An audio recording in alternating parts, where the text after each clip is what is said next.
Pulau Sayok ataupun Pulau Baki terletak di kota Kuala Muda, Kedah. Pulau ini dikenali sebagai tempat perlancongan dan juga kawasan makanan mi udang yang sedap lah. Tapi di sebalik keindahan pulau ni, siapa sangka tersembunyi 1001 kisah misteri mistik seram. Assalamualaikum warahmatullahi wabarakatuh. Baik, hari ini macam yang kita beritahu pada video yang lepas, alhamdulillah kita dah sampai ke rumah Kak Atirah tu, yang kata nak cerita lagi ataupun nak tunjuk lokasi yang mengenai misteri-misteri di Pulau Sayok ni. InsyaAllah kita akan rakam setakat mana yang mampu lah. Jadi ini kita dah sampai lah dekat rumah Kak Atirah ni. Memang rumah dia duduk paling hujung dekat kawasan Pulau Sayok ni.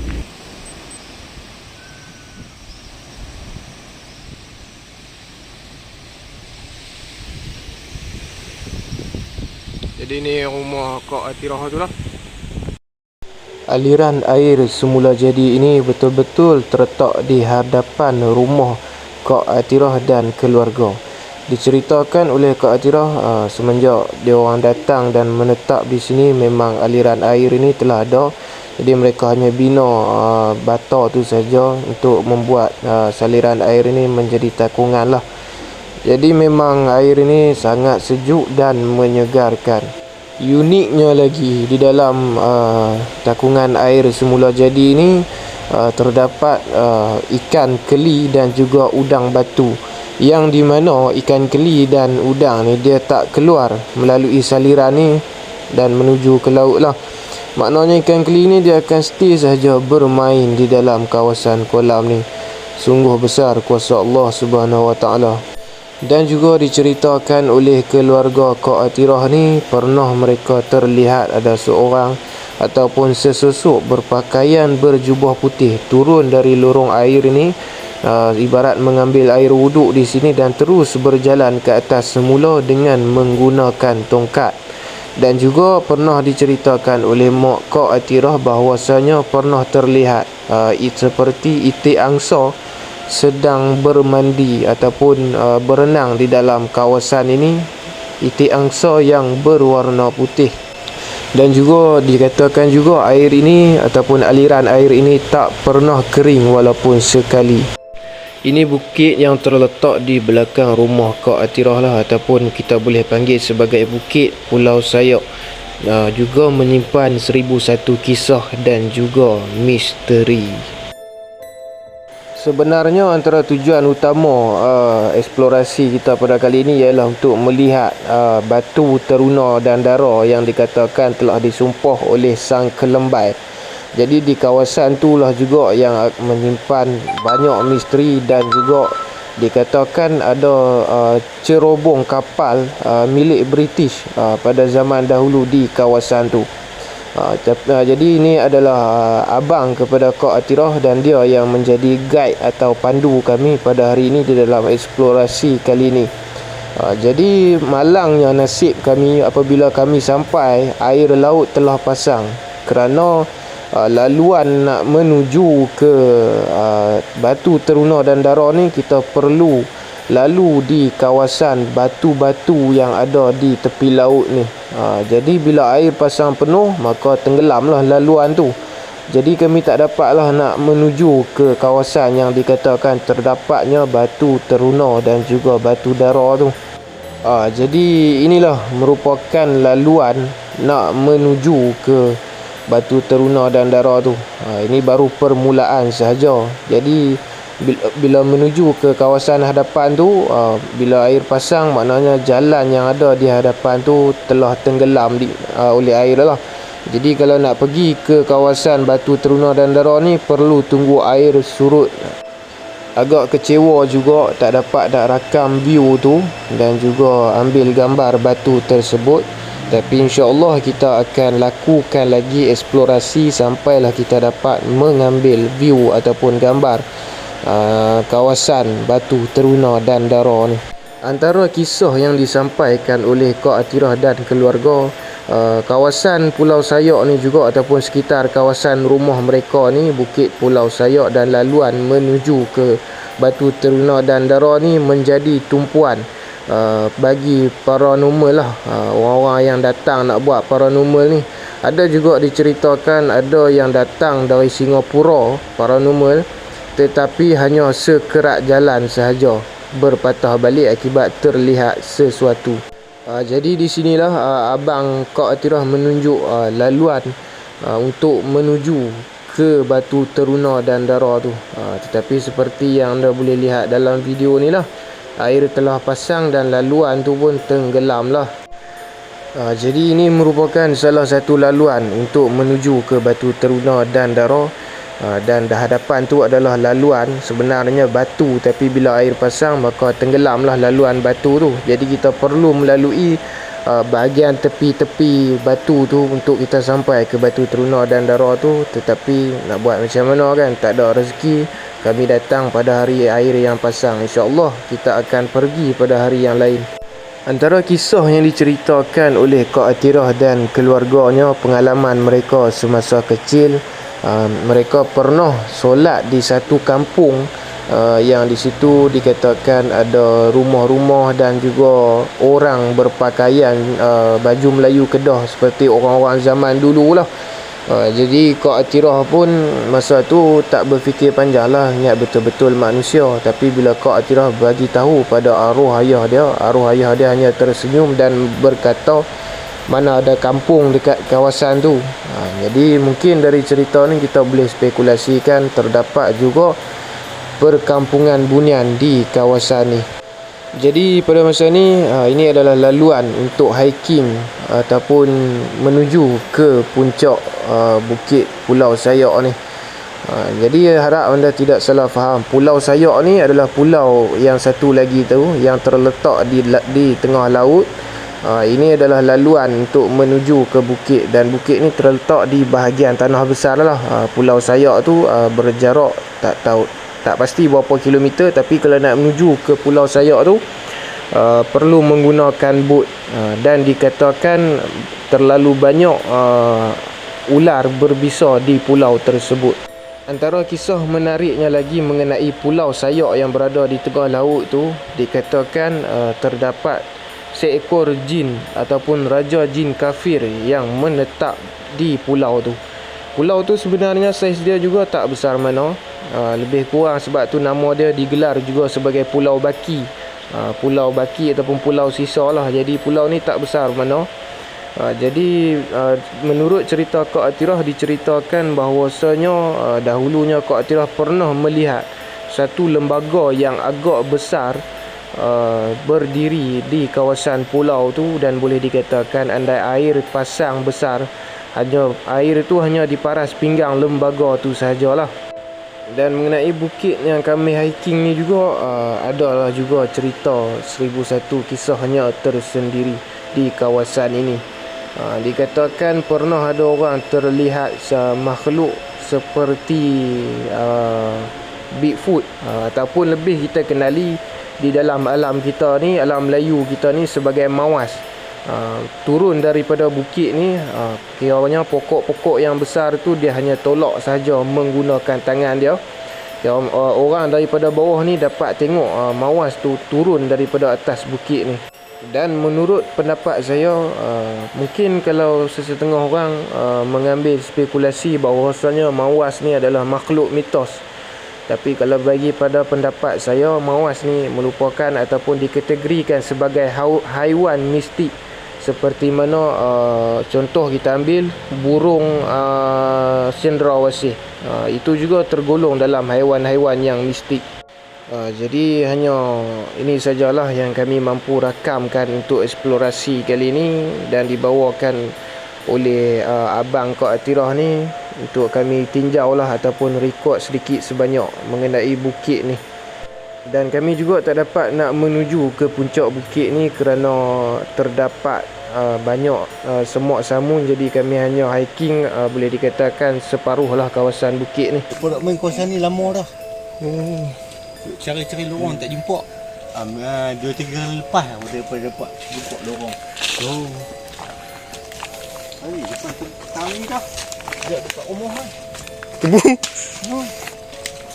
Kerah. Oh, ni. Dan antara kisah yang paling menarik ialah ada tinggalan sejarah seperti barang-barang lama di kawasan ni, di kawasan rumah Kak Atirah ni lah, saat mereka sedang menggali untuk membuat ataupun membina tapak rumah. Arwah ayah Kak Atirah ni ada jumpa satu shilling emas lah, shilling emas lama lah, dan juga ada juga jumpa tembikar.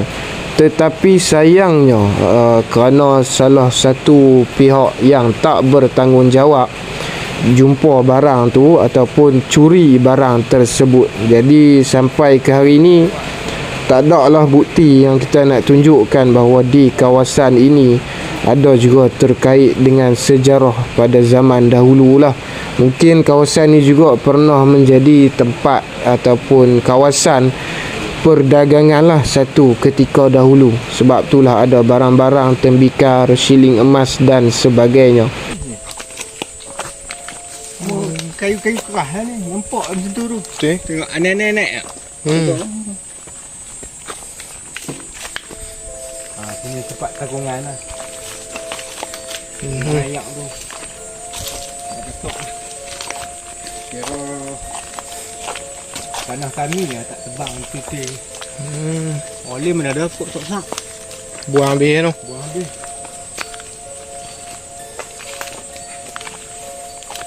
Ni orang balok lama. Dahulunya kawasan bukit ini dipenuhi dengan pokok-pokok balak, antaranya ialah pokok cengal. Jadi laluan yang kami ikut ni merupakan laluan balak pembalakan lah pada satu ketika dahulu. Dah lama lah, daripada zaman sebelum mereka duduk di sini lagi lah, kata abang kepada Kak Atirah. Dari cerita tu pun kita boleh baca lah. Kalau betul babi, takkan boleh dengar apa kita sembah. Dia boleh faham lah. Dia faham, dia ambil lenyuk pecah je dia makan. Jadi menurut penceritaan daripada abang Kak Atirah sebentar tadi, diceritakan pernah ada segerombolan khinzir lah, kita sebut khinzir lah sedap sikit, turun daripada bukit ni dan dipesan oleh arwah ayah arwah ayah Kak Atirah ni lah kepada segerombolan khinzir tersebut bahawa kalau nak makan, jangan makan buah kelapa yang elok ni, makan sahaja buah kelapa yang sudah pecah. Jadi khinzir-khinzir ni pun ibarat mendengar lah dan memakan buah kelapa yang pecah sahaja.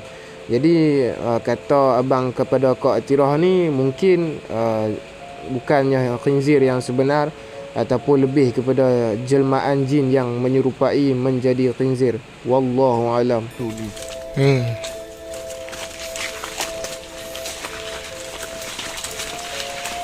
Tengok kini mana, bayangkan kini mana kalau bak tu. Siap tu. Ya. Tak tu. Masak motor lah.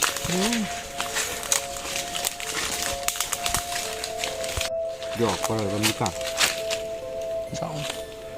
Kepala dia. Kepala saja. Kepala dia saja. Darah tu merah lagi. Badan tak ada. Badan tak ada dah. Ada benda yang mekat benda ni. Kat atas ni. Oh, atas ni. Ni cari kat sini. Siapa pelenggak tu pun cari kayu elok punya. Kalau dia buat naik, dia pergi dia ke laut, buat naik atas makan ni.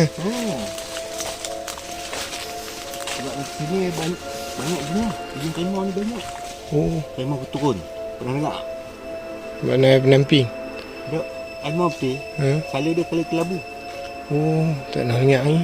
Dia punya ekor dia melengkung. Bulu tak ni, dia bulu macam ada macam sekok kucing tadi. Ekor main ke bawah. Warna kelabu. Hak tu makan ikan. Dia makan ikan semua. Dia nak kacau orang pun dia tak kacau sebab makanan sini jenuh. Betul. Pelanduk, napu. Pelanduk pun ada atas ni. Kita lihat ni. Jangan kata bukit pulau Sayak ni kan.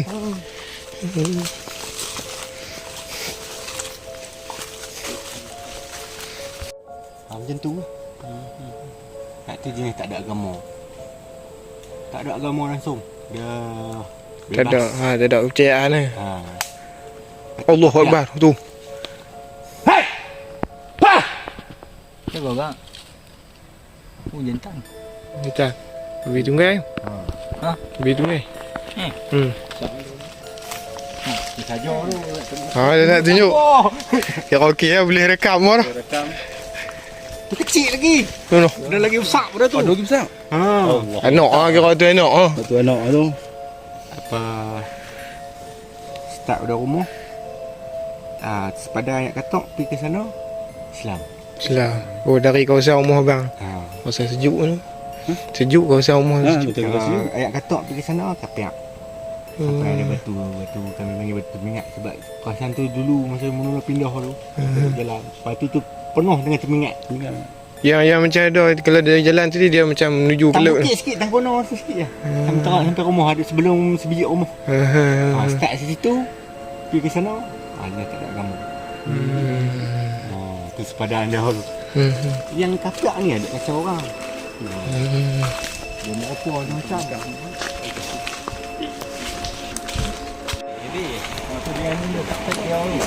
Oh, tu dia. Bab. Oh. Aku bijak kan. Kan balik semok. Dia jumpa kecil-kecil kan. Tengok hak ni. Wah, pandai merah ni yang. Dan di sini kami diperlihatkan sebilah pedang yang pernah terlibat dalam pergaduhan 13 Mei yang dimiliki oleh arwah ayah Kak Atirah lah.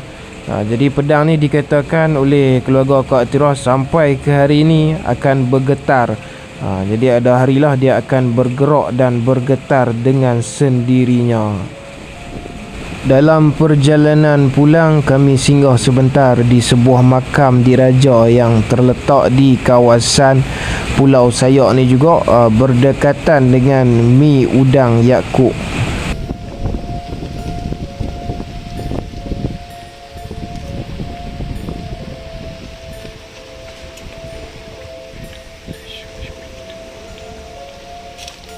Oh, maknanya dia ni anak pada Tengku Kudin lah. Tengku Haidar Ali Shah Ibni Tengku Diaudin, Tengku Kudin. Ibni Sultan Zainul Rashid, Sultan Kedah Mangkat tahun 1915 Masih, dan Muhammad Yunus bin Lebay Mat tahun 1940 Masih.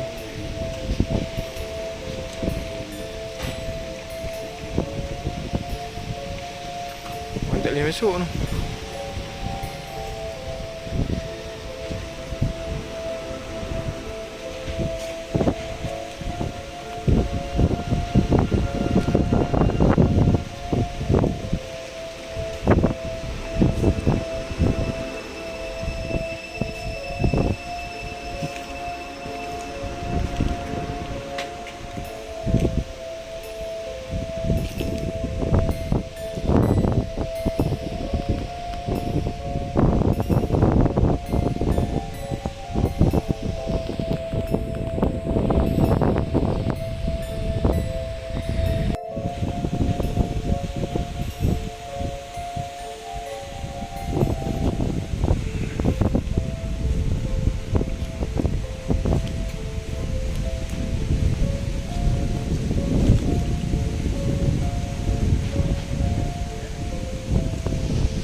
Jadi makam ni terletak betul-betul dekat bangunan ataupun area rumah orang, dan makam ni terletak di tengah-tengah, diapit oleh dua pohon yang agak besar.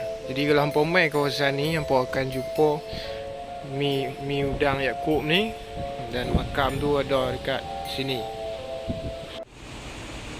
Jadi setakat itu sajalah dulu konten kita untuk kali ini ataupun eksplorasi kita untuk kali ini. Mohon maaf tak dapat nak sajikan banyak, dan mohon maaf anda ada kurang di dalam penceritaan.